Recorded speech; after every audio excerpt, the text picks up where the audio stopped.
Hey there, cold-blooded scientist people. I'm the Comics Kid 2099 here to talk about an episode of Green Lantern the Animated Series titled Loss. If you haven't seen this episode, oh boy, you need to. Even if you don't mind spoilers, just go watch this one. And while you do, I'll sum up the plot for those who refuse to watch it. Spoilers ahoy, obviously. The Guardians are finally getting ready to sign a treaty with the Red Lanterns who don't know about the re-emergence of the Manhunters. And so, naturally, a Manhunter is activated on Red Lantern homeworld Yzmalt. So the scientist woman who hates Aya calls Hal and friends to come deal with the Manhunter.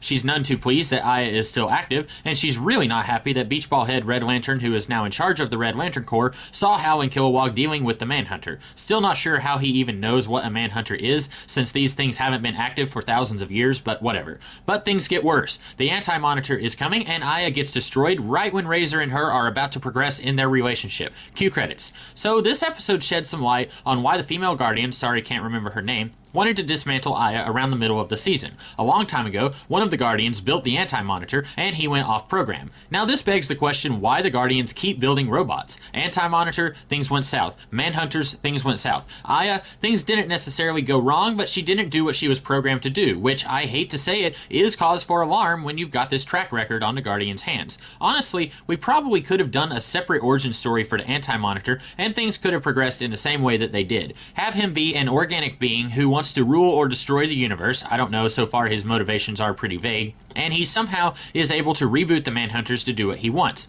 The female Guardian could be wary of Aya because of the Manhunters going against their programming, and that's enough of a reason. Adding the Anti-Monitor to the list of failures of the Guardians just makes them all incredibly dumb for repeating Krona's mistake later with the Manhunters. Other than that, we do get to see some fun moments with the new leader of the Red Lanterns. Even though he tells his underling that he's biding his time to strike back at the Guardians, it's hard to be upset at him for that because he does have some legitimate concerns with the Guardians. At the beginning of the episode, it seems like he's just playing the innocent victim when Appa doesn't show up, but then look at what happens here from his perspective. On the day he is supposed to sign a treaty with the Guardians, a Manhunter, the very tool that caused untold death toward the Red Lanterns and their loved ones, is now here wrecking stuff. I can see why he would be upset. We do get some almost kissy scenes with Aya and Razor, which is fine, I guess. It seems a little sudden since just yesterday, Aya was getting all sassy against Razor when she said she should have known that he wasn't himself since he showed interest in her. We've seen a gradual progression of their relationship throughout the season, but it hasn't been very outwardly expressed until now. If I had my way, I would have wanted them to remove the line from Sinestro's Prisoner where Aya says that, so that Razor suddenly wanting to kiss Aya doesn't feel so awkward. Maybe you could say that Razor is now acting on his feelings because of what Aya said, and that's probably what they were going for. Razor keeps things very internalized, so even though he's known his feelings for Aya for a while, he still doesn't move forward. So maybe he needed a little prodding to go for it, but it still feels very abrupt, at least to me it does.